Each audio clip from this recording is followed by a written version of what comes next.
Dear student अस्सलाम वालेकुम। आज हम जो क्वेश्चन नंबर 11 को सॉल्व कर रहे हैं, जो कि हमारे पास है 2x⁴ plus x⁴ minus 2x² minus 6x² plus x plus 2 is equal to 0। ये हमारे पास है रेसिप्रोकल इक्वेशन। इस क्वेश्चन को सॉल्व करते हुए हम हर टर्म को x⁴ से डिवाइड करेंगे। तो dividing both side by x²,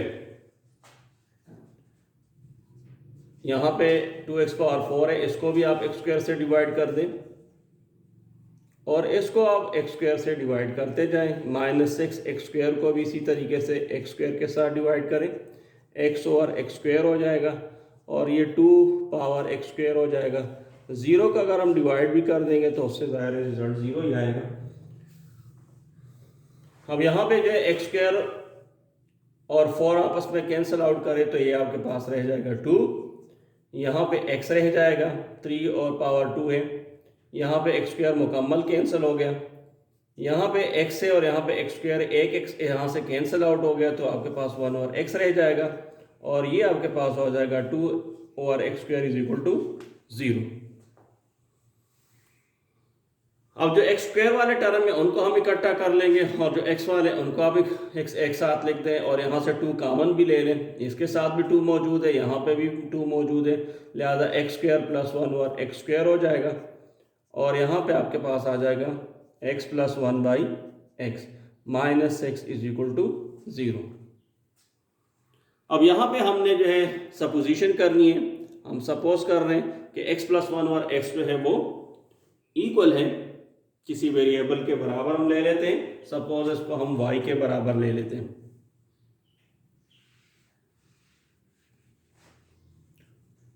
late y is equal to x plus 1 और x। तो यहाँ पे दोनों साइड का अगर हम स्क्वायर कर देंगे, ठीक है, तो मैं डायरेक्ट लिख रहा हूँ, ये आपके पास आ जाएगा x² प्लस 1 और x² plus 2, a² plus b² plus 2 ab, चूंकि a इसमें x है और ये जो b है 1 और x है, x और x कैंसिल होता है, लिहाजा इस वजह से आपके पास जो रह जाएगा x² प्लस 1 और x² प्लस 2। इस 2 को आप दूसरी साइड पे लेंगे तो y² minus 2 is equal to x² plus 1 by x² हो जाएगा। अब यहाँ इस इक्वेशन में आपने x² प्लस 1 और x² की जगह y² माइनस 2 पुट करना है और x प्लस 1 और x की जगह y पुट करना है।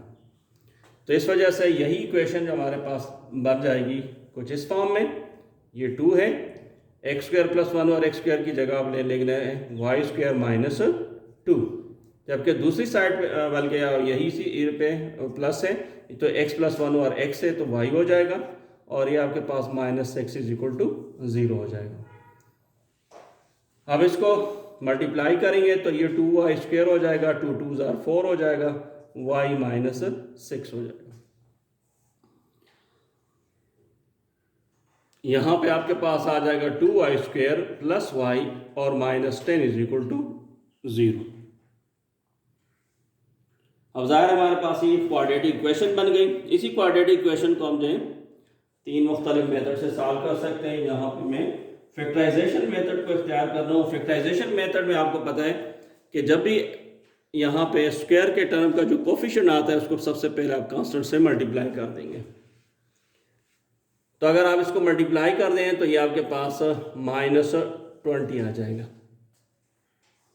अब आप इसे दो फैक्टर देख लें कि मल्टीप्लिकेशन से आपके पास माइनस 20 आ जाए, लेकिन ये कि प्लस करने से आपके पास यहाँ पे y का कोफिशिएंट 1 आ जाए। तो ये आपके पास 4 और 5 है, तो लिहाजा 5 मल्टीप्लाई 4 माइनस 4, इससे आपके पास माइनस 20 आ जाएगा और अगर आप इसको प्लस कर देंगे तो यहाँ से आपके पास 1 आता है।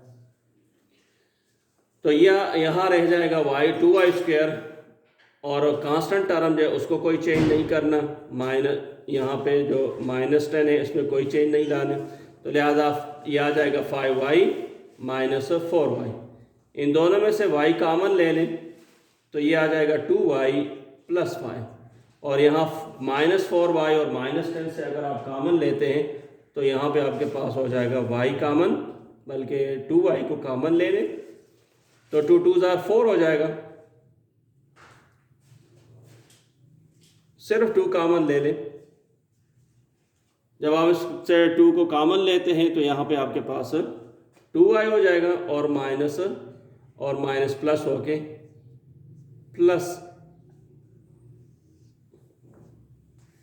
5 आ जाएगा। अब इसमें 2y प्लस 5 जो है कॉमन है,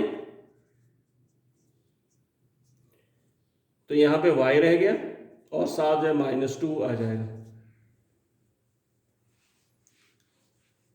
अब इसमें हर एक टर्म को हम 0 के बराबर ले सकते हैं। यहाँ पे आपके पास आ जाएगा y की वैल्यू -5/2 और यहाँ पे y की वैल्यू आपके पास 2 आ जाएगी। अब स्टार्ट में जो है इस क्वेश्चन में जो हम असम्पशन कर चुके थे वो है x + 1 ओवर x, तो वो हम इसमें पुट कर लेते हैं दोबारा। यहाँ पे y की वैल्यू हमारे पास x + 1 ओवर x है, जो कि हम स्टार्ट में जो है एज्यूम कर चुके थे। यहाँ पे x + 1 ओवर x = 2 हो जाएगा।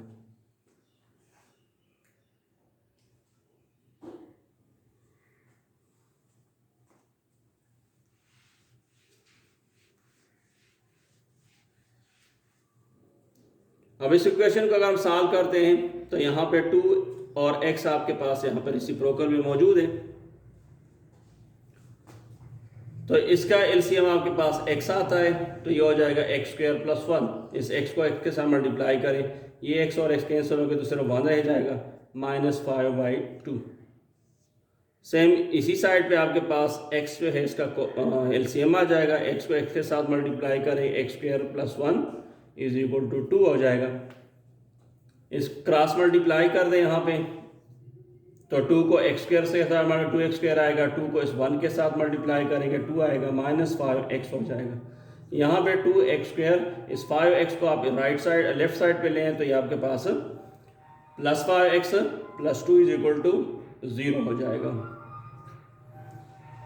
अब इसको अगर आप फैक्टराइज करेंगे तो फैक्टराइजेशन के लिए मैंने आपको कहा था कि x² का कोफिशिएंट चूंकि 2 है, 1 के अलावा है, इस वजह से कांस्टेंट के साथ मल्टीप्लाई करेंगे तो वो आपके पास 4 आ जाता है। तो ऐसे दो नंबर का इंतखाब करें, अगर मल्टीप्लाई कर दें तो उससे 4 आता है, लेकिन अगर आप उसको प्लस कर दें तो उससे आपके पास 5 आता है। तो वो 4 और 1 है, 4 और 1 को मल्टीप्लाई करेंगे तो आपके पास 4 ही आएगा, और 4 और 1 को प्लस करेंगे तो 5 आएगा। अब यहाँ पे इनमें कॉमन ले लें, 2x इसमें कॉमन है तो x + 2 रह जाएगा, और यहाँ 1 कॉमन है तो x + 2 हो जाएगा। अब दोनों में x + 2 कॉमन है, तो यहाँ पे आपके पास 2x + 1 रह जाएगा, ये 2x है और ये 1 = 0। अब इसमें से हर फैक्टर को हम जो 0 के बराबर ले सकते हैं, तो x + 2 को भी आप 0 के बराबर कंसिडर करें, और यहाँ 2x + 1 को भी 0 के बराबर, तो x = यहाँ से -2 आ जाएगा और यहाँ से x = -1/2 हो जाएगा। अब इस इक्वेशन को हम सॉल्व करेंगे, इसको भी क्रॉस मल्टीप्लाई करें तो x² + 1 हो जाएगा, ये 2x हो जाएगा। इस 2x को इस साइड पे लें तो x² - 2x + 1 = 0 हो जाएगा।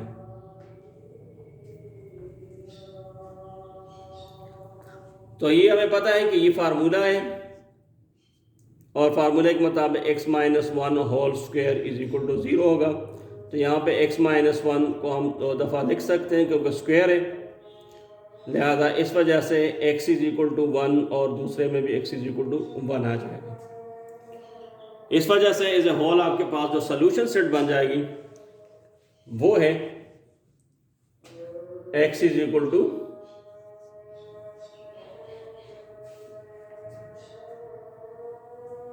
1 -2 और -1/2।